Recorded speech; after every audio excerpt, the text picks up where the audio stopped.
E aí pessoal, tudo bem? Sejam bem-vindos a mais um vídeo do YPZR Produtos.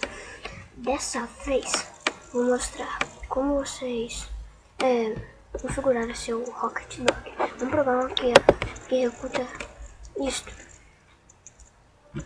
Legal. Aí quando ele estiver aqui, você aperta o botão direito, configurações do bloco. Que você escolhe a posição, aumenta na direita, você escolhe qualquer posição. Eu deslocamento, que é isso, vertical, que é isso. E outra nessa configuração. Os ícones você pode controlar aqui também. Eu recomendo ficar sempre assim. Olha. Estilo, você escolhe qualquer estilo. Olha.